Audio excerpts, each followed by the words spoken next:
Halo teman-teman, balik lagi sama aku Lintang Kinasih. Nah, di video ini aku bakal ajak kalian untuk bareng-bareng belajar gimana sih caranya kita baca hasil regresi linear sederhana. Sebelum kita masuk ke hasil pembacaan, kemarin itu aku udah sempet share ke teman-teman kuliah aku G-form yang berisi seputar apa iya jika kita menggunakan iPhone itu tingkat produktivitas kita akan meningkat.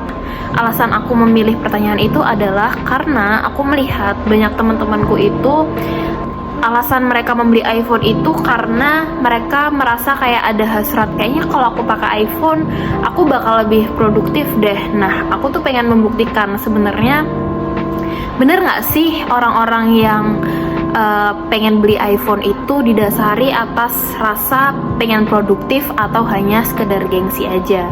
Pertama-tama aku mau jelasin sebenarnya regresi linear itu apa sih.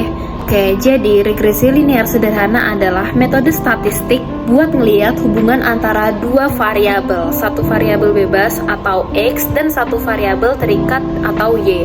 Dalam kasus ini, X adalah hasrat pembelian iPhone terhadap mahasiswa. Kemudian untuk Y-nya adalah tingkat produktivitas ketika mereka memiliki iPhone. Nah, regresi ini akan membantu kita untuk mendapatkan jawaban apa iya ketika seseorang itu memiliki iPhone, tingkat produktivitasnya itu akan meningkat atau enggak.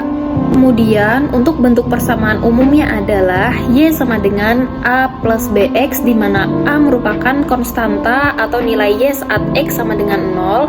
Kemudian B-nya adalah koefisien regresi atau seberapa besar pengaruh X terhadap Y.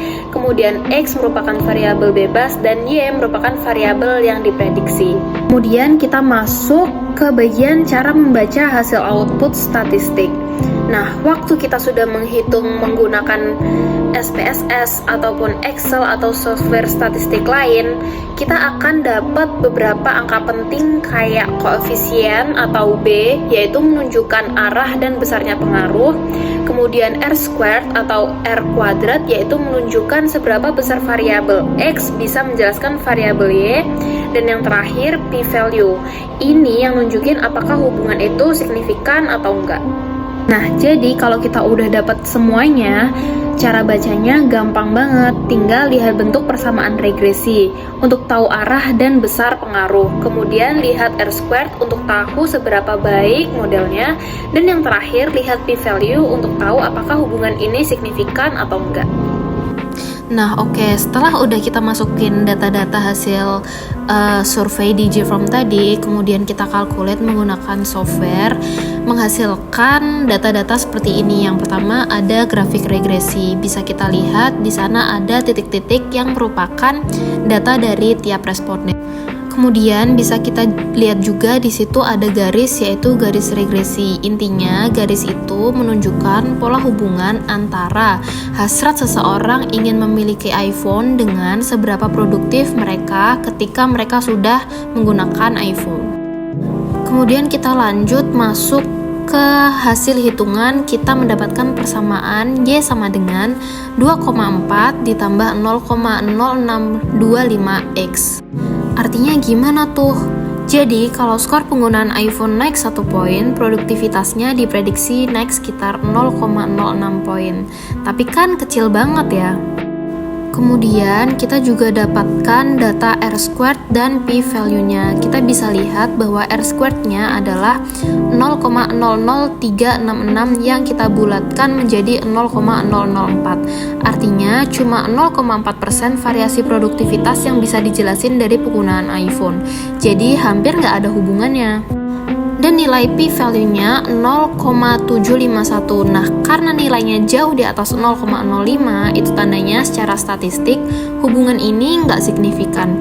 Jadi, walaupun kelihatannya ada sedikit pengaruh, tapi secara data itu nggak cukup kuat buat dibilang berpengaruh.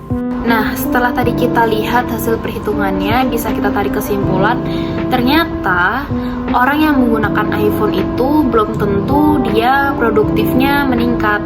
Tapi produktivitas bisa aja mungkin berasal dari faktor lain seperti manajemen waktu, motivasi kerja, maupun suasana lingkungan kerja. Oke deh, itu tadi cara membaca hasil regresi linier dengan contoh yang gampang. Kalau kalian suka video ini, jangan lupa buat like dan subscribe.